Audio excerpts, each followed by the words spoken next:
학우분들은 평소 박물관이나 미술관에 자주 방문하시나요? 문화예술은 스스로를 한 단계 성장시킬 수 있는 방법 중 하나인데요. 이번 영상에서는 대전 근교에 있는 박물관과 미술관 중 세 곳을 소개하려고 합니다. 첫 번째로 방문한 곳은 대전시립미술관입니다. 대전시립미술관으로 가는 길목에는 분수가 설치되어 있는데요. 저는 길목을 지나가며 분수로 인해 생긴 무지개를 보았답니다. 현재 대전시립미술관에서는 인공지능에 대한 전시를 진행하고 있는데요. 이번 전시의 목적은 과학기술인 인공지능을 예술로 확장하여 인간의 사고와 감정의 새로운 표현 가능성을 탐구하는 것이라고 합니다. 이번 영상에서는 세 가지의 작품을 간단히 소개해드리겠습니다. 첫 번째 작품은 신승백, 김용훈의 넌페이셜 포트레이트라는 작품인데요. 인공지능이 완성된 초상화에서 얼굴을 인식할 수 없어야 한다는 전제 조건을 설정하고 인간과 기계 사이에 존재하는 의식과 무의식을 실험하는 작품입니다. 이 영상처럼 우리 눈에는 초상화 속 얼굴이 느껴지지만 인공지능은 얼굴을 인식하지 못한다니. 제가 평소 생각하고 보았던 초상화의 형식과는 다른 형식이라 새롭게 느껴졌어요.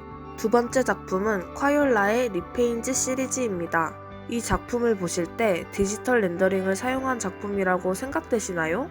저는 이 작품이 전시의 주제와 무슨 접점이 있을까 라는 생각이 들 정도로 디지털 렌더링을 이용한 작품이라고 느끼지 못했습니다. 사람의 정교함을 따라가는 디지털 기법의 발전을 알 수 있었던 시간이었어요. 전시 중간에 기계를 이용한 간단한 설치 작품도 있었는데요. 영상과 같이 기계가 일정한 모양을 그려서 작품을 만들고 있는 모습입니다.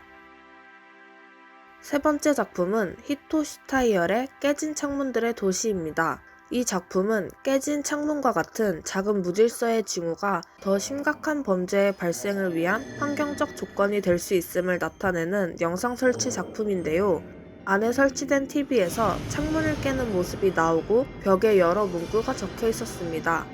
제가 인상 깊었던 문구는 황금빛 도시다. 이 도시에서는 모든 창문들이 깨져야 한다.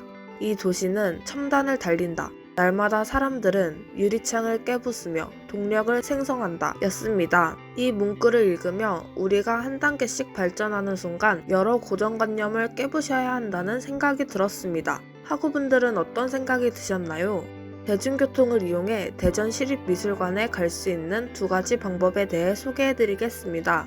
첫 번째 방법은 603번 버스와 606번 버스를 이용한 방법입니다. 용운 고층 아파트에서 버스를 탑승한 후 원동 내거리에서 하차합니다. 그 후 606번 버스를 타고 한밭수목원에서 하차한 뒤 약 2분가량 걸어가시면 대전시립미술관에 도착하실 수 있습니다.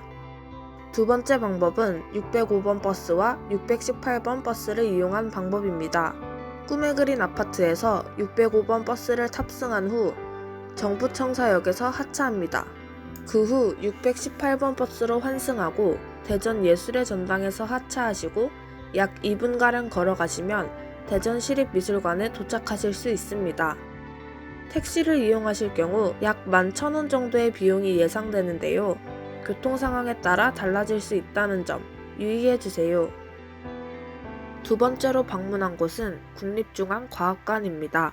국립중앙과학관으로 가는 길에는 사진을 찍을 수 있도록 포토존이 설치되어 있었는데요. 국립중앙과학관을 배경으로 한 장 찍어보시는 건 어떨까요?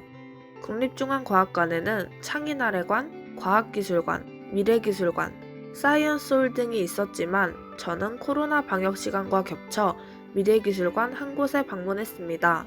미래기술관에서는 과학기술의 발전을 한눈에 볼 수 있었는데요. 1차 산업혁명, 2차 산업혁명, 3차 산업혁명의 발전 과정을 순차적으로 보여줘서 과학기술의 발전 과정을 한눈에 볼 수 있었습니다.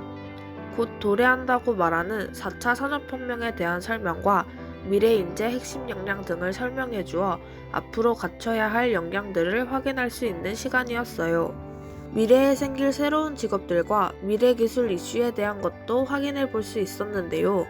모르고 있던 새로운 직업들에 대해 알 수 있었습니다. 미래기술관을 돌아보며 나오는 길에 있는 장치인데요. 손으로 그림을 누르면 색이 칠해지는 모습입니다. 그림 속 내용도 읽고 재밌는 시간이었어요. 대중교통을 이용해 국립중앙과학관에 갈 수 있는 두 가지 방법에 대해 소개해드리겠습니다.